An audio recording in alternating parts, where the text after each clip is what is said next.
Russian soldiers who managed to return from Ukraine alive and unwounded are becoming a real mess for their society. In Moscow, at the Preobrazhenskaya Ploshchad station, the hero of the special military operation who returned from Ukraine attacked people in a subway car. He told this girl with short hair and blue eyes that she is a disgrace to the Russian people with her appearance, and that he will sexual abuse both her and her boyfriend. Well, for Russian standards, that's a hero.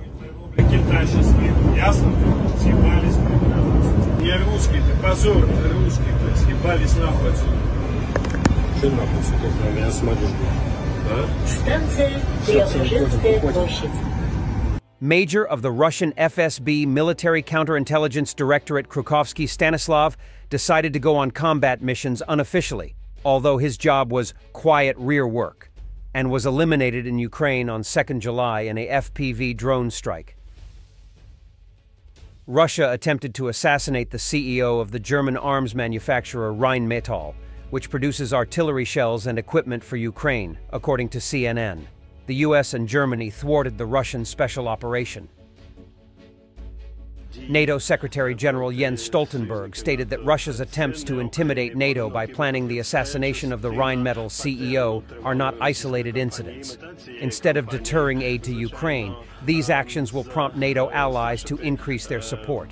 Конкретний звіт і повідомлення. Що ми бачимо? Ми бачимо конкретний паттерн російської кампанії, яку організують їхні спецслужби щодо проведення ворожих дій, диверсій проти союзників НАТО по всьому альянсу з спробами диверсії, кібернападів, підпалення, різні типи ворожих. On the receiving end, 2 Russians in a tree-line film as a Ukrainian FPV hunts for and ultimately finds them.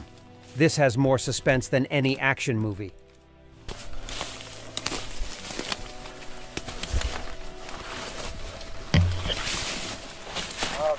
Не шевелись, дерево шевелится.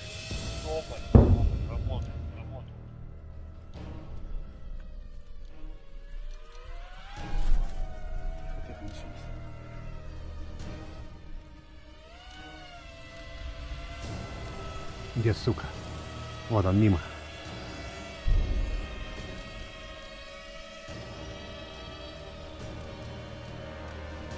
Нашел. Не шевелись.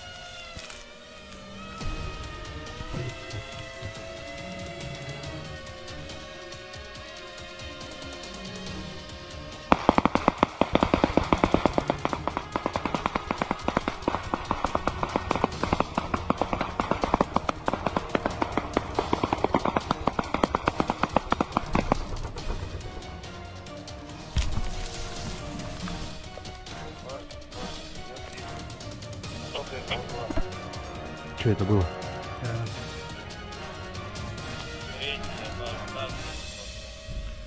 Где он, пидорас? Пидор стреляет. Идем нахуй обратно.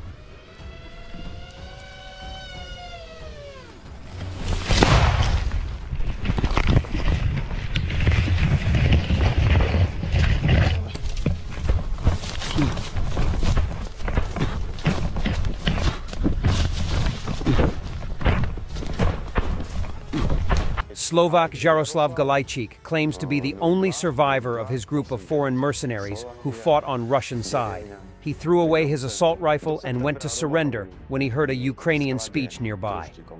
Туриста 1 января прилетел в Москву, покатался и пошел в военкомат. Подписать контракт за гражданство, быстро деньги заработать на год, контракт, а поехать в Сибирь жить. Хотел в лес. Už od civilizácie ďaleko odísť. No, taký sen som mal. Ja bol v vojenkomate, ja tam dogovoril sa, že ja strojiteľ budem tam v tylovej časti robotať, kopať. Tak bolo do 1. maja. A zobrali bumážky, prepísali nás na šturmy. Всех. Celý batalión, celú rotu, всех do šturmu dali, obmanuli. V rote bolo do 70 ľudí, 65, 70. 29. január podpísal kontrakt. Potom bolo 2 nedele ešte v avantgarde. Tam inštruktori pokazujú PPL dróny, rozobať poskladať automat i kurzy po medicíne. Ja jeden raz bol rozobať poskladať automat. To bola taká podgatovka u mňa. I tam nebola podgatovka. Tam biegali, kopali, ešte nedali strieľať. Что вы знали о войне в Украине? Z ruskej propagandy, napríklad, oni говорят, že tu nacisti, že tu plocho, nacisti, tak. Ja bol v plenu, nevidel nacistov nejakého. To prvý raz сказали po 1. maji, to bolo možno 2. 3. maj, už na šturma. Nás zobrali na šturm. Ja bol v evakuačnej grupe, v taska ranených, ktorí ranení sami doskakali na jednej noge alebo mali oskolky. Do takej točky zobrali, potom ich poniesli ďalej. Ili na kolese. Mnogo tam ostávajú, nezoberajú. I tam gnijú. Posle něho bol polegon, tam nás naučili strieľať i jeden raz granát prosiť dali. A posle toho nás dali na 2. šturm. A ja od toho šturmu sa odkázali, ešte 10 ľudí možno odkázali sa od šturmu. Tam siek na miaso tam siek. Nevernuli nikto. Len tam išli, kombandíri na nich kričali bystro, perot a se pagibali. Ja odkázal sa, a potom posledného nás vygražali čurmou i jam v tylovej časti. Tak my boli saglasní a tiež nás obmanuli, nás vyslali, že pôjdete na točku zameniť našich. Do tej točky sme nedošli, nikoho našich nevideli, po nás začne strieľali pulomety, tak sme sa vernuli do týlu, do ukrytia, do blendážov. Posle toho, jak by boli v blendážu, minomet začal strieľať po nás 120 FPV dróny, jedna kazeta. Blendáž už bol rozbitý. Kryši padol na mňa brebno, 3 miešky. Ešte keby raz tam priletelo, tak už nežijem. No ja podumol, že nadá ubežať. Keď chcem žiť, nadá ubežať.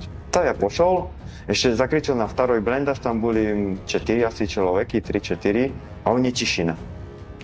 Asi pagibli od tých zrivov, od minometoch. No, ubežal z toho rozbitého blendáža. Po doroge podúmal, že ja potieral sa. A ja uvidel najbližšiu lesoposádku, išiel bystro k lesoposádke a slyšel ukrajinskú movu. Brosil automat i zakričal ja, Jaroslav, Slovak. A už som sa vzdal v plen. Dali pokúšať, jedu, kávu, čaj. Очень хорошо. Я удивлен. Сколько ваших погибло? No, очень много. Ale také grupky posielali, po 4 človeky, tak очень много погибало. Ну, то есть с тех, сколько я говорил, 70 человек, да, было? Сколько их осталось живых? Ну, максимально 20. Плохі командири. Не жарко люди, жарко больше техники. На мясо людей там посылаю. Много погибаю. Стоило идти туда ради денег? Нет. А ради гражданского? Нет, уже не хочу. Так всем дома знает, кто смотрит видео. Семья, мама, папа, отец. Я нормальный, здоровый. И все нормально. Живем. Thanks for watching, and don't forget to subscribe.